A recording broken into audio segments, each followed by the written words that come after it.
I always thought that if my life ever fell apart, it would be because of some huge, undeniable disaster. A betrayal so obvious you couldn't miss it. But the truth is, my life unraveled because of a sentence spoken in a quiet kitchen by a person I trusted more than anyone except my fiancé, my best friend Mia. We met when we were 10. She was the loud one, I was the quiet one. She dragged me through school, defended me from bullies, held my hand through breakups, and stood next to me at every major milestone. She was the sister I never had, the person I expected to be in my life until we were wrinkly old ladies complaining about our knees. So when she showed up at my door one night looking terrified, I assumed something horrible had happened to her. She sat down at the kitchen table, trembling. I made tea, sat across from her, and asked, "What's wrong?"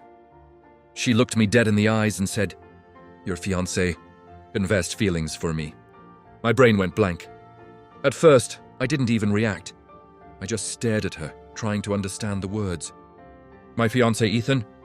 The man who cried when he proposed to me? The man who hated lying so much he confessed when he accidentally broke a mug he thought was mine? Him. My heart dropped into my stomach, but something felt off. Mia wasn't sad. She wasn't heartbroken. She didn't even look uncomfortable. She looked proud, almost like she was waiting for applause. Her hands were shaking, but her eyes were too focused, too steady. Still, I tried to stay calm. When did this happen? Where were you? Did he text you? Can I see your phone? That was when everything snapped. Her expression twisted, her voice rose, and suddenly she was yelling at me for not trusting her. How can you ask me that? We've been friends for years. I'm trying to protect you. You always choose him over me. Her anger didn't make sense. It felt rehearsed, wrong. I apologized just to calm her down, but inside, a tiny voice whispered, "She's lying. Something's wrong." After she left, I sat on my couch shaking. I didn't want to believe Mia could make something like this up. But the timeline didn't add up. Her story kept shifting. She didn't cry. She didn't even look upset that my fiancé supposedly hit on her. I waited until Ethan came home. My hands were cold, my voice barely working. "I need to ask you something. Please tell me the truth." When I told him what Mia said, he didn't get defensive. He didn't panic. He looked confused, genuinely confused, and said the last thing I expected. "She tried to kiss me last week." My world tilted sideways, and that sentence was only the beginning of the nightmare. Ethan didn't pace, didn't shout, didn't stutter. He sat down at the table and folded his hands like someone preparing to confess a crime they didn't commit. "She came over to drop off some decorations," he started, "for your surprise engagement party. At least, that's what she said." I felt my pulse in my throat. "She kept saying weird things," he continued. "You deserve someone who understands you. Or some people don't appreciate what they have." I thought she was just being dramatic. That sounded exactly like her. And then, he swallowed. She hugged me from behind, really tightly, and when I turned around, she tried to kiss me. I felt sick. "I pushed her away," Ethan said quickly. "I told her it was wrong, that you and I were happy." She looked embarrassed and left. "I didn't tell you because I didn't want to ruin your friendship." Hearing that shattered me more than the lie. This was Mia, my best friend, my person. But something still didn't sit right. Why would she accuse Ethan first? Why pretend he confessed feelings for her? The answer was obvious now. She was trying to get ahead of her own guilt. I asked Ethan if he had any proof. He said no, she came unannounced, left quickly, and he never expected anything like this. But he did say one thing that made my stomach twist. She told me, "If you ever change your mind, don't tell her."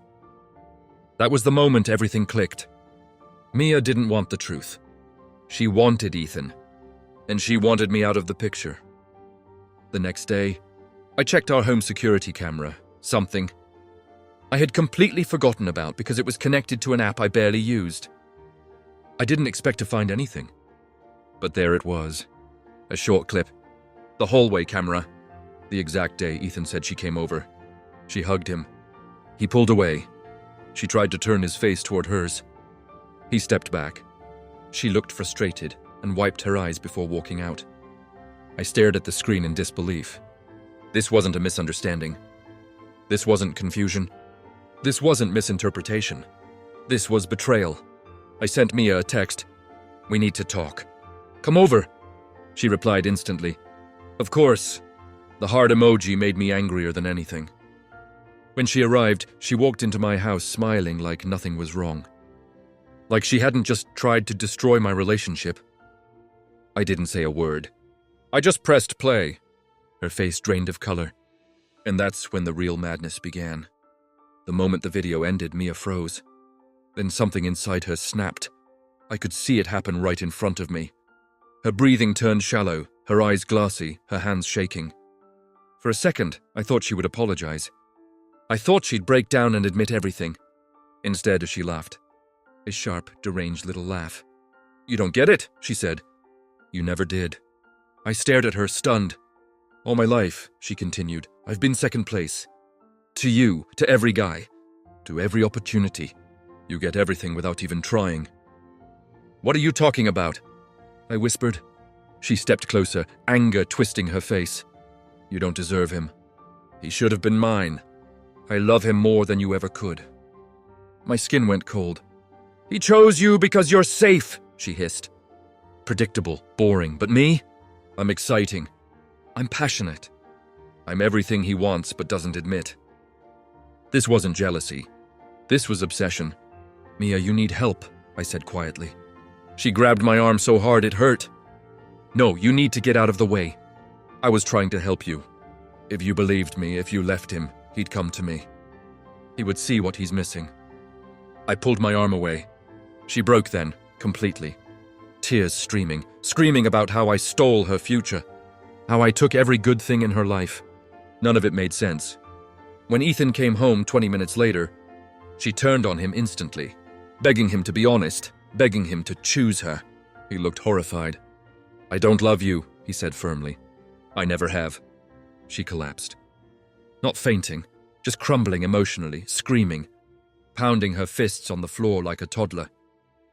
I had never seen someone lose themselves so completely. We called her sister to pick her up. She had to be practically carried out of our house. The moment the door closed behind her, I felt a wave of grief I can't even describe. It wasn't grief for Ethan. It wasn't grief for the drama. It was grief for the friend I thought I had.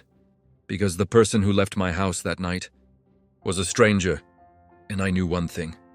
She wasn't done yet. The next few weeks were hell. It started with texts. Walls of messages from Mia, alternating between apologies, love confessions, threats, and desperate pleas. "Please talk to me. You ruined everything. Tell Ethan to answer me. I'm sorry. He belongs with me." We blocked her everywhere. Then she began showing up at places we frequented. My gym, Ethan's work, my mom's house.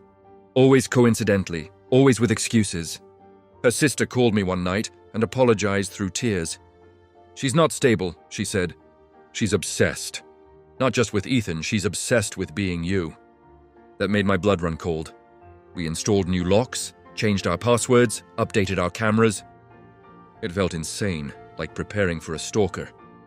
Then one evening, we came home and found something on our doorstep. A wedding invitation. Not ours.